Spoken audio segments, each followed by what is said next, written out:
വാർത്തകൾ വിശദമായി. സാമ്പത്തികമായി കേന്ദ്ര സർക്കാർ കേരളത്തിലെ ഇടതുപക്ഷ സർക്കാരിനെ സമ്മർദ്ദത്തിലാക്കുമ്പോഴും എല്ലാ പ്രതിസന്ധികളെ അതിജീവിച്ച് സാധാരണക്കാർക്കും തൊഴിലാളികൾക്കും പ്രയോജനകരമായ നടപടികളാണ് സർക്കാർ കൈക്കൊള്ളുന്നതെന്ന് CPI സംസ്ഥാന സെക്രട്ടറി ബിനോയ് വിശ്വൻ പറഞ്ഞു.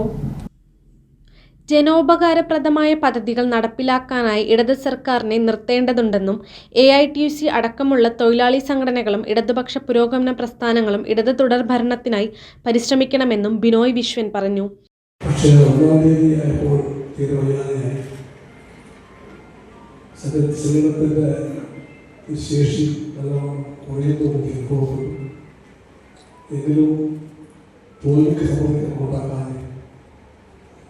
ഭരണമെന്ന് ഇതിൻ്റെ മനസ്സ് പറയുന്നത് AITUC ഈ ജനറൽ കൗൺസിലിന് മുമ്പിലുള്ള പ്രധാനപ്പെട്ട കത്തുകളുടെ പറ്റി നമ്മുടെ പ്രസിഡന്റ് ആഞ്ചലോസ് ഇവിടെ പറഞ്ഞ കാര്യങ്ങൾ ആവർത്തിക്കുന്നത് നമുക്ക് നാനാപ്രകാരത്തിൽ ശക്തിപ്പെട്ട് മുമ്പോട്ട് പോകുന്ന മലമ്പുഴ കമ്മ്യൂണിറ്റി ഹാളിൽ സംഘടിപ്പിച്ച AITUC സംസ്ഥാന ജനറൽ കൗൺസിൽ യോഗം ഉദ്ഘാടനം ചെയ്ത് സംസാരിക്കുകയായിരുന്നു ദേശീയ വർക്കിംഗ് പ്രസിഡന്റ് കൂടിയായ ബിനോയ് വിശ്വൻ. സംസ്ഥാന പ്രസിഡന്റ് TJ ആഞ്ചലോസ് അധ്യക്ഷത വഹിച്ചു. Vijayan Kunissery, CK Sasidharan, Vijayan Pallikkappil, CP Murali, KC Jayapalan, താപം ബാലകൃഷ്ണൻ, K മല്ലിക, സജിൻലാൽ, PB ബിനു തുടങ്ങിയവർ പ്രസംഗിച്ചു. കഴിഞ്ഞ 9 വർഷം കൊണ്ട് സംസ്ഥാനത്ത് ആഭ്യന്തര വൈദ്യുതി ഉൽപാദന ശേഷിയിൽ 2046.16 മെഗാവാട്ടിന്റെ വർധനവ് ഉണ്ടാക്കാൻ സാധിച്ചതായി വൈദ്യുതി വകുപ്പ് മന്ത്രി K കൃഷ്ണൻകുട്ടി പറഞ്ഞു. അഗളി കൊട്ടത്തറയിൽ ജില്ലാ പഞ്ചായത്തിന്റെ കീഴിലുള്ള ഗവൺമെന്റ് ആടുവളർത്തൽ കേന്ദ്രത്തിൽ സ്ഥാപിച്ച 480 kWp സൗരോർജ്ജ നിലയത്തിന്റെ ഉദ്ഘാടനം നിർവഹിച്ച് സംസാരിക്കുകയായിരുന്നു മന്ത്രി. 5 കൊല്ലമായി മുടങ്ങിക്കിടന്ന പ്രോജക്റ്റുകളാണ് നമ്മളിപ്പോൾ അത് ശരിയാക്കിയെടുത്തത്. വൈദ്യുതി പ്രസരണ മേഖലയിൽ വൻ പുരോഗതിയാണ് ഉണ്ടായത്. കഴിഞ്ഞ 9 വർഷക്കാലം 25 വരെ 8,508 കോടി രൂപയുടെ 8,056 കോടി രൂപയും വിതരണ മേഖലയിൽ 13,015 കോടി രൂപയുടെയും വികസന പ്രവർത്തനങ്ങൾ കൈവരിച്ചു. പദ്ധതികൾ ഭാവിയിൽ ഊർജ്ജ ആവശ്യങ്ങൾക്കായി നമ്മുടെ പുതിയ ചുവടുവയ്പ്പുകൾ നടത്തുകയാണ്. പകൽ കുറഞ്ഞ നിരക്കിൽ വൈദ്യുതി സംഭരിച്ച് രാത്രി ലഭ്യമാകുന്ന ബാറ്ററി എനർജി സ്റ്റോറേജ് സിസ്റ്റം പദ്ധതി KSEB നടപ്പാക്കും. അതിൻ്റെ കാരണം എന്താ വെച്ചാൽ പീക്ക് അവറിൽ 8 രൂപ തൊട്ട് 12 രൂപ വരെ മേടിച്ചിട്ടാണ് നമ്മൾ വൈദ്യുതി മേടിക്കുന്നത്. ആ പീക്ക് അവറിലുള്ള ചെലവ് കമ്മിയാക്കാൻ ബാറ്ററി സ്റ്റോറേജും പമ്പ്ഡ് സ്റ്റോറേജും കൊണ്ട് സാധിക്കും. പ്രകൃതിദത്തവും പാരമ്പര്യേതരവുമായ സ്രോതസ്സുകളെ ഉപയോഗപ്പെടുത്തി തദ്ദേശീയമായി വൈദ്യുതി ഉൽപാദനം നടത്തുന്നതിന് വിവിധ പദ്ധതികൾ സർക്കാർ ആവിഷ്കരിച്ചു വരുന്നുണ്ട്. ജലവൈദ്യുത പദ്ധതികളിലെ ഉൽപാദനശേഷിയുള്ള ജലം പുനരുപയോഗിച്ച് വീണ്ടും വൈദ്യുതി ഉൽപ്പാദിപ്പിക്കുന്ന പമ്പ്ഡ് സ്റ്റോറേജ് പദ്ധതികൾ സംസ്ഥാനത്ത് നടപ്പാക്കും. കേരളത്തിൽ 6000 മെഗാവാട്ടിൽ കൂടുതൽ പമ്പ്ഡ് സ്റ്റോറേജ് പദ്ധതികൾ സാധ്യമാണെന്നും മന്ത്രി പറഞ്ഞു. വൈദ്യുതി ഇറക്കുമതി ശേഷി വർദ്ധിപ്പിക്കുന്നതിനുള്ള 400 kV ലൈനുകൾ പൂർത്തിയാക്കുകയും ഏറെക്കാലം മുടങ്ങിക്കിടന്നിരുന്ന ഇടമൺ കൊച്ചി 400 kV ലൈൻ യാഥാർത്ഥ്യമാക്കുകയും ചെയ്തതിൻ്റെ ഫലമായി സംസ്ഥാനത്ത് ലോഡ് ഷെഡിങ്ങും പവർ കട്ടും പൂർണ്ണമായി ഒഴിവാക്കാനായതായും മന്ത്രി പറഞ്ഞു. കഴിഞ്ഞ 9 വർഷം കൊണ്ട് ആഭ്യന്തര വൈദ്യുതി ഉൽപാദന ശേഷിയിൽ 2046.16 മെഗാവാട്ടിന്റെ വർധനവ് ഉണ്ടാക്കാൻ സാധിച്ചു. ഇതിൽ ഹൈഡൽ പ്രൊജക്ടുകളിൽ മാത്രം 179.65 മെഗാവാട്ടിന്റെ അധിക ഉൽപാദന ശേഷി കൈവരിച്ചു. സൗരോർജ്ജ മേഖലയിൽ 1883 മെഗാവാട്ടിന്റെ ഉൽപാദന ശേഷി നേടിയെടുക്കാൻ സാധിച്ചതായും മന്ത്രി പറഞ്ഞു. 101 സബ്സ്റ്റേഷനുകളും ഈ കാലയളവിൽ പൂർത്തിയാക്കാൻ കഴിഞ്ഞു. പകൽ കുറഞ്ഞ നിരക്കിൽ ലഭിക്കുന്ന വൈദ്യുതി സംഭരിച്ച് രാത്രി ലഭ്യമാക്കുന്ന ബാറ്ററി എനർജി സ്റ്റോറേജ് സിസ്റ്റം എന്ന പദ്ധതി നടപ്പാക്കുക വഴി രാത്രിയിലെ ഉയർന്ന ഉപയോഗം കാരണമുണ്ടാകുന്ന വൈദ്യുതി പ്രതിസന്ധി പരിഹരിക്കാനാകും. 500 മെഗാവാട്ട് ശേഷിയുള്ള ഇത്തരത്തിലുള്ള ആദ്യത്തെ പദ്ധതി കാസർഗോഡ് മയിലാട്ട് 220 kV സബ്സ്റ്റേഷൻ പരിസരത്ത് 2026 പൂർത്തിയാകും. കൂടാതെ കാസർഗോഡ്, കണ്ണൂർ, മലപ്പുറം, തിരുവനന്തപുരം എന്നിവിടങ്ങളിൽ കൂടുതൽ BES പദ്ധതികൾ നടപ്പാക്കി വരുന്നതായും മന്ത്രി പറഞ്ഞു. ജില്ലാ പഞ്ചായത്തിന്റെ തനത് പദ്ധതിയിൽ ഉൾപ്പെടുത്തി 2,41 ലക്ഷം രൂപ ചെലവിലാണ് സൗരോർജ്ജ നിലയത്തിന്റെ നിർമ്മാണം പൂർത്തീകരിച്ചത്. അവഗ്നി renewable energy system India private limited ആണ് സൗരോർജ്ജ നിലയത്തിന്റെ നിർമ്മാണം പൂർത്തീകരിച്ചത്. 5 വർഷത്തേക്ക് സൗരോർജ്ജ നിലയത്തിന്റെ പ്രവർത്തന പരിപാലനം നടത്തുന്നത് അവഗ്നി renewable energy system India private limited തന്നെയാണ്. ഇവിടെ ഉൽപ്പാദിപ്പിക്കുന്ന വൈദ്യുതി നിലയത്തിൽ സ്ഥാപിച്ചിട്ടുള്ള 500 kVA ട്രാൻസ്ഫോമർ വഴി കേരള സ്റ്റേറ്റ് ഇലക്ട്രിസിറ്റി ബോർഡിന്റെ 11 kV ലൈനുമായി കൂട്ടിയോജിപ്പിച്ച് വിതരണ പ്രസരണ ശൃംഖലയുടെ വിവിധ ഫീഡറുകളിലേക്ക് എത്തുകയും ചെയ്യുന്നു. പദ്ധതിയിലൂടെ പ്രതിവർഷം 6,57,000 യൂണിറ്റ് വൈദ്യുതി ഗ്രിഡിലേക്ക് നൽകുവാൻ സാധിക്കും. ഈ നിലയത്തിനായി power on Trau private limited നിർമ്മിച്ച 500 kVA 400 V ഈ നിലയത്തിനായി power on Trau private limited നിർമ്മിച്ച 500 kVA 400 V 11,000 V ട്രാൻസ്ഫോമറാണ് ഉപയോഗിച്ചിട്ടുള്ളത്. കൂടാതെ പവർ സോളാർ നിർമ്മിത മോണോപെർക്ക് PS 545 മോഡലിൽപ്പെട്ട 826 സോളാർ പാനലുകളാണ് ഉപയോഗിച്ചുള്ളത്. പദ്ധതിയിലൂടെ ഹരിതോർജ്ജ നയം നടപ്പിലാക്കുവാനും കാർബൺ മലിനീകരണം കുറയ്ക്കാനും സാധിക്കും. ജില്ലാ പഞ്ചായത്ത് 3 കോടി രൂപ തനത് പദ്ധതിയിൽ ഉൾപ്പെടുത്തി KCB ലിമിറ്റഡിന്റെ മേൽനോട്ടത്തിൽ ഒന്നാം ഘട്ടമായി 500 kWp സ്ഥാപിത ശേഷിയുള്ള ഗ്രൗണ്ട് മൗണ്ട് സൗരോർജ്ജ വൈദ്യുതി നിലയം ഇവിടെ നേരത്തെ സ്ഥാപിച്ചിട്ടുണ്ട്. പരിപാടിയിൽ ജില്ലാ പഞ്ചായത്ത് പ്രസിഡന്റ് K. ബിനുമോൾ അധ്യക്ഷത വഹിച്ചു. അട്ടപ്പാടി ബ്ലോക്ക് പഞ്ചായത്ത് പ്രസിഡന്റ് മരുതി മുരുകൻ, അഗളി ഗ്രാമപഞ്ചായത്ത് വൈസ് പ്രസിഡന്റ് ശ്രീലക്ഷ്മി, ജില്ലാ panchayat standing committee chairperson PC Neethu, A. Shabira, ജില്ലാ പഞ്ചായത്ത് അംഗം പത്മിനി തുടങ്ങിയവർ ചടങ്ങിൽ പങ്കെടുത്തു. സ്വതന്ത്ര ഇന്ത്യയിൽ വികസനം എന്ന മുദ്രാവാക്യം ഉയർത്തിപ്പിടിച്ച് വിജയിച്ച പാർട്ടിയാണ് BJP എന്നും ഈ മുദ്രാവാക്യമാണ് നമ്മൾ കേരളത്തിലും മുന്നോട്ട് വെക്കുന്നത് എന്ന് MT രമേശ് പറഞ്ഞു. വികസനം എന്ന മുദ്രാവാക്യം ഉയർത്തിപ്പിടിച്ച് 3 തെരഞ്ഞെടുപ്പ് വിജയിക്കാൻ സാധിക്കുമെങ്കിൽ കേരളത്തിൽ വരുന്ന തദ്ദേശ തെരഞ്ഞെടുപ്പിലും വിജയിക്കാൻ പാർട്ടിക്ക് സാധിക്കും. കഴിഞ്ഞ 11 വർഷമായി ഭരിക്കുന്ന മോദി ഗവൺമെന്റ് ജനപക്ഷ നിലപാടുകളാണ് എന്നും സ്വീകരിച്ചിരിക്കുന്നത്. GST നിരക്കിൽ വൻ ഇളവുകൾ രാജ്യത്തിൽ ഏറ്റവും പ്രധാനപ്പെട്ട തീരുമാനങ്ങളിലൊന്നാണ്. 33 ജീവൻ രക്ഷാ മരുന്നുകളുടെ, പാൽ ഉൽപ്പന്നങ്ങളുടെ തുടങ്ങി സാധാരണക്കാർക്ക് ആവശ്യമുള്ള പല നിത്യോപയോഗ സാധനങ്ങളുടെ നികുതി ഇല്ലാതാക്കി. പല ആവശ്യ വസ്തുക്കളുടെയും നികുതി ശതമാനം വളരെയേറെ കുറച്ചു. നിത്യജീവിത ചെലവ് കുറയ്ക്കാൻ വേണ്ടി നരേന്ദ്രമോദി സർക്കാർ എടുത്ത ഈ തീരുമാനം ചരിത്രപരമാണെന്നും അദ്ദേഹം പറഞ്ഞു. ഒറ്റപ്പാലം യുണൈറ്റഡ് കൺവെൻഷൻ സെന്ററിൽ വെച്ച് നടന്ന BJP പാലക്കാട് വെസ്റ്റ് ജില്ലാ കമ്മിറ്റി യോഗം ഉദ്ഘാടനം ചെയ്ത് സംസാരിക്കുകയായിരുന്നു MT Ramesh. BJP Palakkad west ജില്ലാ പ്രസിഡന്റ് P. വേണുഗോപാലൻ അധ്യക്ഷത വഹിച്ചു. സംസ്ഥാന vice president advocate KK Aneesh Kumar, സംസ്ഥാന വക്താവ് PR ശിവശങ്കരൻ, മേഖലാ സെക്രട്ടറി അജി ഘോഷ്, മേഖലാ ജനറൽ സെക്രട്ടറിമാരായ T. Sankarankutty, advocate P. Manoj, ദേശീയ കൗൺസിൽ അംഗം P. രാമൻകുട്ടി, സംസ്ഥാന സമിതി അംഗം KM ഹരിദാസ്, ജില്ലാ ജനറൽ സെക്രട്ടറിമാരായ B. മനോജ്, ബാബു പൂക്കാട്ടിരി എന്നിവർ പ്രസംഗിച്ചു. വാട്ടർ അതോറിറ്റിയെ തകർക്കുന്ന നയം സംസ്ഥാന സർക്കാർ തിരുത്തണമെന്ന് water authority employees union AITC. Water അതോറിറ്റിയെ ലാഭത്തിലാക്കാനുള്ള പദ്ധതികൾ സർക്കാർ അട്ടിമറിച്ചു. വാട്ടർ അതോറിറ്റിയെ ADBക്ക് പണയപ്പെടുത്തുന്നതിന്റെ ബാധ്യത ജനങ്ങൾക്കുമേൽ അടിച്ചേൽപ്പിക്കുകയാണെന്നും യൂണിയൻ വർക്കിംഗ് പ്രസിഡന്റ് MM ജോർജ് വാർത്താസമ്മേളനത്തിൽ പറഞ്ഞു. സംസ്ഥാന സർക്കാരിന്റെ തെറ്റായ നയങ്ങൾ ഏറെ വൈകാതെ വാട്ടർ അതോറിറ്റിയെയും KSRTC പോലെ ആക്കുന്നതാണ്. കേന്ദ്ര സർക്കാർ 50% തുകയും 25% കേരള സർക്കാരും 15% തദ്ദേശ സ്ഥാപനങ്ങളും 10% ഗുണഭോക്താക്കളും എടുത്ത് നടപ്പിലാക്കേണ്ട ജൽ ജീവൻ മിഷൻ പദ്ധതിക്കായി നടത്തിപ്പുകാർ മാത്രമായ വാട്ടർ അതോറിറ്റിയോട് 8,863 കോടി രൂപ കടമെടുക്കാനാണ് സർക്കാർ ആവശ്യപ്പെട്ടിരിക്കുന്നത്. ഡാമുകൾ ഉൾപ്പെടെ പല മേഖലകളും സർക്കാർ സ്വകാര്യ കമ്പനിക്ക് നൽകിക്കഴിഞ്ഞു.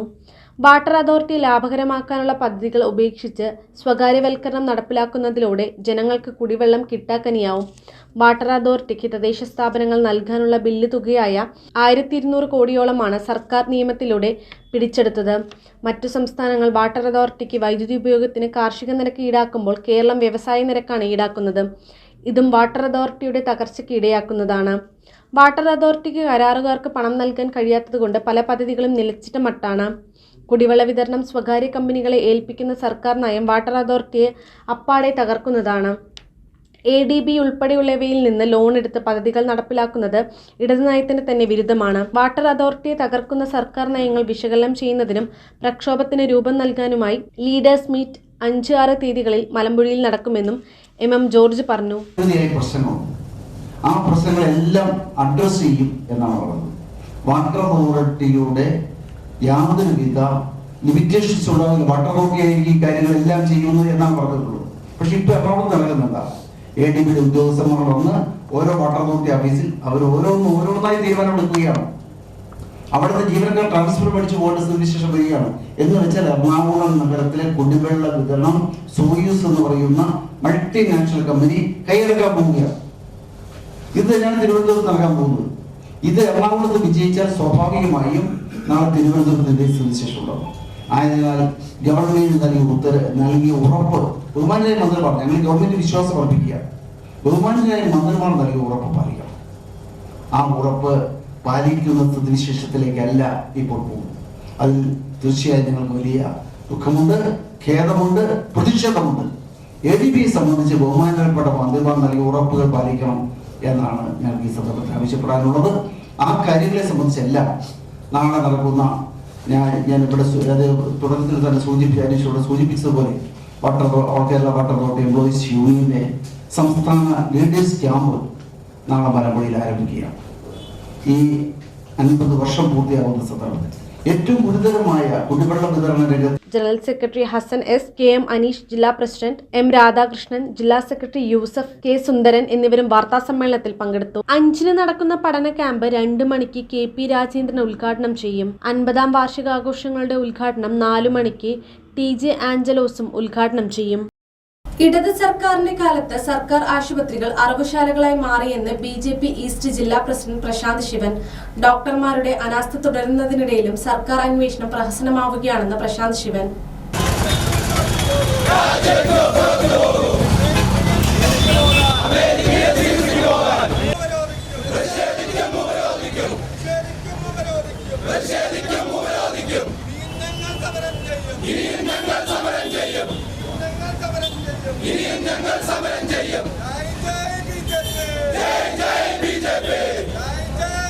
ഡോക്ടർമാരുടെ അനാസ്ഥ മൂലം 9കാരുടെ വലതുകൈ മുറിച്ചുമാറ്റേണ്ടി വന്നതിൽ പ്രതിഷേധിച്ച് യുവമോർച്ച ജില്ലാശുപത്രിയിലേക്ക് നടത്തിയ പ്രതിഷേധ മാർച്ച് ഉദ്ഘാടനം ചെയ്ത് സംസാരിക്കുകയായിരുന്നു പ്രശാന്ത് ശിവൻ. എല്ലാ ദിവസവും പത്രമാധ്യമങ്ങൾക്ക് മുൻപിൽ വന്നുകൊണ്ട് വലിയ രീതിയിൽ പ്രസ്താവനകൾ നടത്തുന്ന ഈ കേരളത്തിന്റെ മണ്ണിലെ കൃത്യസമയത്ത് കൃത്യമായ ചികിത്സ ലഭിക്കാത്തതിന്റെ പേരിൽ ഒരു പിഞ്ച് കുഞ്ഞിന്റെ കൈ നഷ്ടപ്പെട്ടിരിക്കുകയാണ്. നമ്മളെല്ലാവരും ഇവിടെ നിൽക്കുന്ന സമയത്ത് സർവ്വസാധാരണക്കാരന് ആശ്രയമാകേണ്ട സർക്കാർ ആശുപത്രികള് മനുഷ്യന്മാരുടെ ജീവനെടുക്കുന്ന തരത്തിലേക്ക് അധപ്പതിച്ചിരിക്കുകയാണ്. കഴിഞ്ഞ ഏതാനും മാസങ്ങൾക്ക് മുൻപാണ് ചികിത്സ തേടിക്കൊണ്ടൊരു യുവതി കോട്ടയം മെഡിക്കൽ കോളേജിലെത്തിയ സമയത്ത് അവർക്ക് ജീവൻ നഷ്ടപ്പെടേണ്ട ഒരു സാഹചര്യം ഉണ്ടായി. കഴിഞ്ഞ ഏതാനും സർക്കാർ ആരോഗ്യ മേഖലയിൽ നിരന്തരം വീഴ്ചകൾ സംഭവിച്ച് രോഗികൾ ദുരിതത്തിലാവുമ്പോഴും ആരോഗ്യമന്ത്രി റീലിട്ട് കളിക്കുകയാണ്. മരുന്നും ഉപകരണങ്ങളും ഇല്ലാതെ രോഗികളും വീട്ടുകാരും വലയുമ്പോഴാണ് നമ്പർ 1 തള്ളുമായി ആരോഗ്യമന്ത്രിയും കൂട്ടരും നിരന്തരം പ്രഹസനം നടത്തുന്നത്. ആരോഗ്യമന്ത്രിയുടെ നിലപാട് പൊതുജനത്തെ അവഹേളിക്കലാണ്. നെഞ്ചിൽ കേബിൾ വെച്ച് തുന്നിക്കെട്ടിയത് മൂലം ഒരു വീട്ടമ്മ ദുരിതമനുഭവിക്കുകയാണ്. ഏതാനും ദിവസം മുമ്പാണ് അനുമതിയില്ലാതെ ഒരു വീട്ടമ്മയുടെ വിരലുകൾ മുറിച്ചു മാറ്റിയത്. പല്ലശ്ശേന ഒഴുവുപാറ 9 വയസ്സുകാരി വിനോദിനിയുടെ കൈ നഷ്ടപ്പെടാനിടയാക്കിയ സംഭവത്തിൽ കുറ്റക്കാരെ രക്ഷിക്കാനാണ് ആരോഗ്യവകുപ്പ് ശ്രമിക്കുന്നത്. സേവനമില്ലാത്ത ആരോഗ്യമേഖല പിടിച്ചുവിടണമെന്നും പ്രശാന്ത് ശിവൻ ആവശ്യപ്പെട്ടു. യുവമോർച്ച ജില്ലാ പ്രസിഡന്റ് അമൃതാനന്ദ് അധ്യക്ഷത വഹിച്ചു. നിർമ്മൽ, അച്യുതാനന്ദ്, വിനീഷ് എന്നിവർ നേതൃത്വം നൽകി. DMO ഓഫീസ് ഉപരോധിക്കാൻ ശ്രമിച്ച യുവമോർച്ച പ്രവർത്തകരെ പോലീസ് അറസ്റ്റ് ചെയ്തു നീക്കി. വാർത്തകൾ തുടരുന്നു. DCC അധ്യക്ഷന്റെ ഭൂമി തട്ടിപ്പിനെ കുറിച്ച് വിജിലൻസ് പരിശോധന നടത്തണമെന്ന് BJP നേതാവ് അഡ്വക്കേറ്റ് E കൃഷ്ണദാസ് ആവശ്യപ്പെട്ടു. യൂത്ത് കോൺഗ്രസിൻ്റെ പേരിൽ വലിയ പണപ്പെരിവ് നടത്തി ഞങ്ങൾ 30 വീട് പണിയാം, 2 കോടി രൂപ ഞങ്ങൾ ഇതിനു വേണ്ടി സമാഹരിക്കും, ഇതെല്ലാം പറഞ്ഞ് കോടിക്കണക്കിന് രൂപ ബാങ്ക് അക്കൗണ്ടിൽ വന്ന് 1 വർഷവും 3 മാസവും കഴിഞ്ഞ് 1 ഇഞ്ച് ഭൂമി പോലും വാങ്ങിച്ചിട്ടില്ല എന്ന് പറയുന്ന സമയത്ത് ഇവരുടെയൊക്കെ താല്പര്യം, അതായത് ഈ രാജ്യം ഭരിക്കാൻ തയ്യാറാണ്, അല്ലെങ്കിൽ ഞങ്ങൾ കേരളം ഇതാ ഭരിക്കാൻ പോകുന്നു എന്ന് അവകാശപ്പെടുന്ന ആളുകൾ സത്യത്തിൽ ഇവരുടെയൊക്കെ താല്പര്യം ജനസേവനമാണോ അതോ റിയൽ എസ്റ്റേറ്റ് കച്ചവടമാണോ എന്ന് ആരെങ്കിലും സംശയിച്ചു പോയാൽ ആരെയും നമുക്ക് കുറ്റപ്പെടുത്താൻ സാധിക്കുകയില്ല. ഈ വിഷയത്തിൽ ഭാരതീയ ജനതാ പാർട്ടി ജില്ലാ ആസ്ഥാനം പണിയുന്നതിനായി സെന്റ് 1-ന് 5 ലക്ഷം രൂപയ്ക്ക് കരാർ നൽകിയ സ്ഥലം 2 വർഷത്തിന് ശേഷം സെന്റ് 1-ന് 2.5 ലക്ഷം രൂപയ്ക്കാണ് വിറ്റിരിക്കുന്നത്. സ്ഥലത്തിന് ദിവസേന വില കയറിക്കൊണ്ടിരിക്കുമ്പോൾ 2 കൊല്ലത്തിനിടയ്ക്ക് പകുതി വിലയ്ക്ക് സ്ഥലം വിൽപ്പന നടത്തിയതിൽ ദുരൂഹതയുണ്ട്. രജിസ്ട്രേഷൻ തുക കുറച്ചു കാണിക്കാനായിട്ടാണ് തട്ടിപ്പ് നടന്നതെന്നും ഇതേക്കുറിച്ച് അന്വേഷണം നടത്തണമെന്നും അദ്ദേഹം ആവശ്യപ്പെട്ടു. ജില്ലയിൽ കോൺഗ്രസ് അധികാരത്തിലുള്ള സഹകരണ സ്ഥാപനങ്ങളിൽ നിന്ന് പാർട്ടി ആസ്ഥാനം നിർമ്മിക്കണമെന്ന പേരിൽ ലക്ഷങ്ങൾ സംഭാവനയായി വാങ്ങിയിട്ടുണ്ടെന്നും ഇതേക്കുറിച്ച് കോപ്പറേറ്റീവ് രജിസ്ട്രാർ അന്വേഷണം നടത്തണമെന്നും കൃഷ്ണദാസ് ആവശ്യപ്പെട്ടു. കോൺഗ്രസ് പ്രസ്ഥാനം തന്നെ റിയൽ എസ്റ്റേറ്റ് മാഫിയകളുടെ ആസ്ഥാനമായി മാറിയിട്ടുണ്ടെന്നും കൃഷ്ണദാസ് വാർത്താസമ്മേളനത്തിൽ കുറ്റപ്പെടുത്തി. പാലക്കാട് ജില്ലാശുപത്രിയിലെ ചികിത്സാ പിഴവിനെ തുടർന്ന് 9 വയസ്സുകാരിയുടെ കൈ മുറിച്ചു മാറ്റിയ സംഭവത്തിൽ കുറ്റക്കാർക്കെതിരെ നടപടിയെടുക്കണമെന്നാവശ്യപ്പെട്ട് വെൽഫെയർ പാർട്ടിയുടെ നേതൃത്വത്തിൽ ആശുപത്രിയിലേക്ക് പ്രതിഷേധ മാർച്ച് സംഘടിപ്പിച്ചു.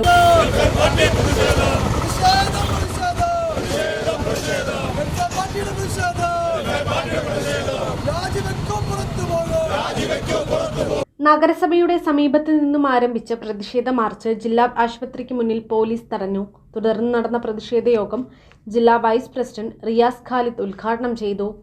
കേരളത്തിൽ തന്നെ ഏറ്റവും കൂടുതൽ അടിസ്ഥാന ജനവിഭാഗങ്ങൾ ആശ്രയിക്കുന്ന ജില്ലാശുപത്രിയാണ് പാലക്കാട്ടേത്.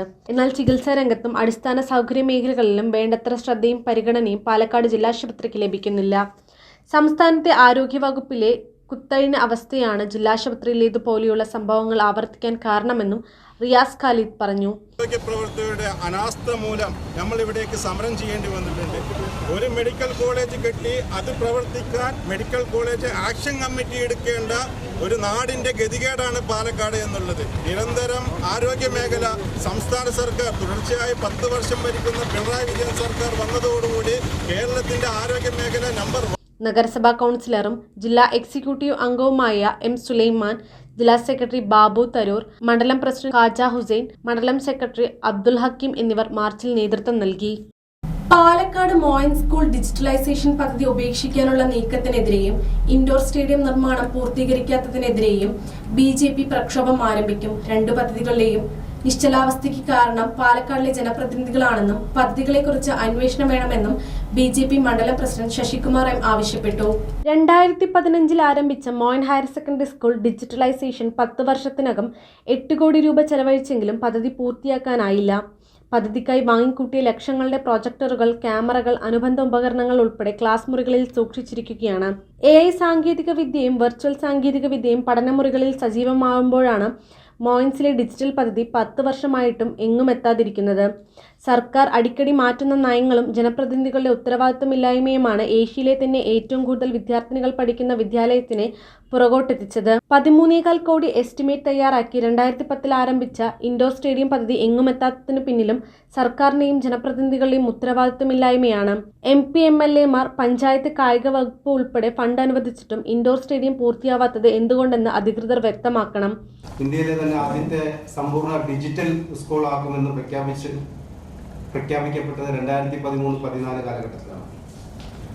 ഇതിനുവേണ്ടി 2015 സെപ്റ്റംബർ 9 ഭരണാനുമതി ലഭിക്കുകയും ഇതിലേക്കായി പാലക്കാട് MLA-യുടെ ആസ്തി വികസന ഫണ്ടിൽ നിന്നും 2.5 കോടി രൂപയും ബഹുമാനപ്പെട്ട രാജ്യസഭാ അംഗം സച്ചിൻ ടെണ്ടുൽക്കർ MP-യുടെ ആസ്തി വികസന ഫണ്ടിൽ നിന്നും 25 ലക്ഷവും ബഹുമാനപ്പെട്ട രാജ്യസഭാ അംഗം ശ്രീ AK ആന്റണി MP-യുടെ ആസ്തി വികസന ഫണ്ടിൽ നിന്നും 25 ലക്ഷം രൂപ, ബഹുമാനപ്പെട്ട രാജ്യസഭാ അംഗം ശ്രീ വയലാർ രവി MP-യുടെ ആസ്തി വികസന ഫണ്ടിൽ നിന്നും 25 ലക്ഷം രൂപ, പാലക്കാട് നഗരസഭയുടെ ഫണ്ട് 1,25,00,000 രൂപ, ഹയർ സെക്കൻഡറി സ്കൂൾ ഫണ്ട് 1,50,00,000 രൂപ, ITH സ്കൂൾ വക ഫണ്ട് 2 കോടി രൂപ, ഇങ്ങനെ 8 കോടി രൂപ സമാഹരിക്കുകയും ഇതൊരു യൂണിക് പ്രൊജക്ട് ആയതുകൊണ്ട്, അസാധാരണമായിട്ടുള്ള ഒരു പ്രൊജക്ട് ആയതുകൊണ്ട് കാലാകാലങ്ങളിൽ മാറി വരുന്ന സർക്കാരുകളുടെ നയങ്ങളോ തീരുമാനം കിഫ്ബി ഫണ്ട് ഉപയോഗിച്ച് ഇൻഡോർ സ്റ്റേഡിയം പൂർത്തിയാക്കുമെന്ന് കായിക മന്ത്രി പ്രഖ്യാപിച്ച കാലങ്ങളായെങ്കിലും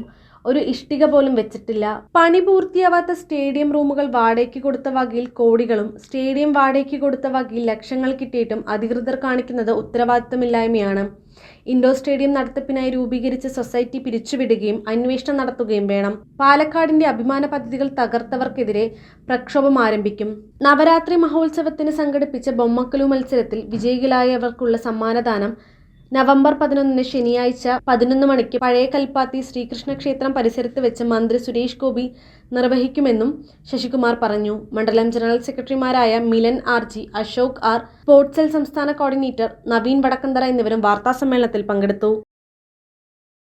പിണറായി വിജയന് സ്വർണത്തോട് ആർത്തിയാണെന്ന് മുൻ യൂത്ത് കോൺഗ്രസ് ദേശീയ സെക്രട്ടറി PN വൈശാഖ് ആരോപിച്ചു. ശബരിമലയിൽ സ്വർണം കാണാതായ സംഭവം ഇതിന് തെളിവെന്നും അദ്ദേഹം ചൂണ്ടിക്കാട്ടി. സ്വർണവുമായി ബന്ധപ്പെട്ട വിഷയത്തിൽ ജുഡീഷ്യൽ അന്വേഷണവും CBI അന്വേഷണവും ആവശ്യപ്പെട്ടിട്ടുണ്ടെന്നും നിഷ്പക്ഷ അന്വേഷണം നടത്തിയാൽ പ്രതി പിണറായി വിജയനാകുമെന്നും വൈശാഖ് പറഞ്ഞു. ക്ഷേത്രങ്ങൾക്ക് പോലും ദൈവത്തിന് പോലും രക്ഷയില്ലാത്ത ഒരു കാലഘട്ടമായി ഈ ഒരു കാലഘട്ടം മാറിയിരിക്കുക. ഇതിനെല്ലാം ഉത്തരവാദി ആരാ? ഇതിനെല്ലാം ഒരേ ഒരു ഉത്തരവാദിയാണുള്ളത്. ആ ഉത്തരവാദിയുടെ പേര് എന്ന് പറയുന്നത് പിണറായി വിജയനാണ്. പിണറായി വിജയന് എന്നും സ്വർണത്തോട് ആർത്തിയാണ്. സ്വർണ്ണക്കള്ളക്കടത്ത് നിങ്ങൾക്ക് ഓർമ്മയില്ലേ? കേരളത്തിലെ സ്വർണ്ണക്കള്ളക്കടത്തിന് നേതൃത്വം കൊടുത്ത സ്വപ്ന സുരേഷിനെ നമ്മൾ ആരെങ്കിലും മറന്നിട്ടുണ്ടോ? ആ സ്വപ്ന സുരേഷിന് ഏറ്റവും അധികം ഒത്താശ ചെയ്തു കൊടുത്ത വ്യക്തിയുടെ പേരെന്താ? അതും പിണറായി വിജയൻ. എന്നും സ്വർണത്തോടും പണത്തോടും മാത്രം ആർത്തിയുള്ള ഒരു കുടുംബമാണ് പിണറായി വിജയനും അദ്ദേഹത്തിന്റെ മകളും മകനും അടങ്ങുന്ന ആ ഒരു കുടുംബം. അതിന്റെ ഭാഗമായിട്ട് തന്നെയാണ് ശബരിമലയിലും ഇന്ന് സ്വർണം കാണാതെയായിട്ടുള്ളത്. വൈദ്യുതി മന്ത്രി കെ കൃഷ്ണൻകുട്ടിയുടെ നേതൃത്വത്തിൽ KCBയുടെ മറവിൽ കോടികളുടെ കച്ചവടം നടക്കുന്നുണ്ടെന്നും മന്ത്രി അധികാരത്തിലേറിയതിനു ശേഷം വൈദ്യുതി വകുപ്പിന്റെ കടം 46,000 കോടിയായി ഉയർന്നുവെന്നും അദ്ദേഹം ആരോപിച്ചു. തിരുവനന്തപുരം സ്മാർട്ട് സിറ്റി പദ്ധതിയുടെ പേരിൽ അന്നേട്ടും KCBയും ചേർന്ന് വൻ അഴിമതി നടത്തിയെന്നും വൈശാഖ് കൂട്ടിച്ചേർത്തു. സ്വദേശ രക്ഷാ പദയാത്രയുടെ 2ാം ദിന സമാപന സമ്മേളനം ഉദ്ഘാടനം ചെയ്ത് സംസാരിക്കുകയായിരുന്നു അദ്ദേഹം. സമ്മേളനത്തിന് സുരേഷ് ബാബു അധ്യക്ഷത വഹിച്ചു. മോഹനൻ സ്വാഗതം പറഞ്ഞു. Pattanchery panchayat president P. Sivadas, Ratheesh P എന്നിവർ സംസാരിച്ചു. ജാഥ ക്യാപ്റ്റൻ അഡ്വക്കേറ്റ് സുമേഷ് അച്യുതൻ മറുപടി പ്രസംഗം നടത്തി. ക്ഷാമബത്തെയും കുടിശ്ശികയും തടഞ്ഞുവെക്കാനുള്ള വൈദ്യുതി വകുപ്പിന്റെ തീരുമാനത്തിൽ പ്രതിഷേധിച്ച് Kerala electricity workers federation Palakkad division committee വൈദ്യുതി ഭവന് മുന്നിൽ പ്രതിഷേധം സംഘടിപ്പിച്ചു.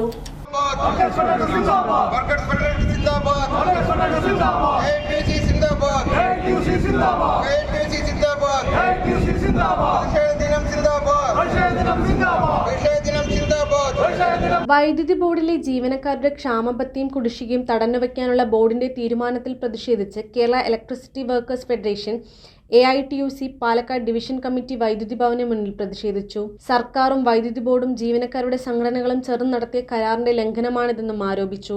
അനുഭവിക്കുന്ന വലിയ വിഭാഗം ജീവനക്കാരെ ഉണ്ടാവുന്നു. ഈ അറ്റാക്ക് മൂലം മരണപ്പെടുന്ന ഗണ്യമായ വിഭാഗം ഉണ്ടാവുന്നു. അതെല്ലാം വൈദ്യുതി ബോർഡിൽ ഇന്ന് സമാധാനത്തോടുകൂടി സെക്ഷൻ ഓഫീസിൽ അല്ലെങ്കിൽ വിതരണ ഓഫീസുകളിൽ ജോലി ചെയ്യാൻ പോകുന്ന സാഹചര്യം. വാഗ്ദാന ലംഘനം ഇടതുനയമല്ല, ഉദ്യോഗസ്ഥ ദുഷ്പ്രഭുത്വത്തിന് ചങ്ങലയിടുക എന്ന മുദ്രാവാക്യം ഉയർത്തിയായിരുന്നു പ്രതിഷേധം.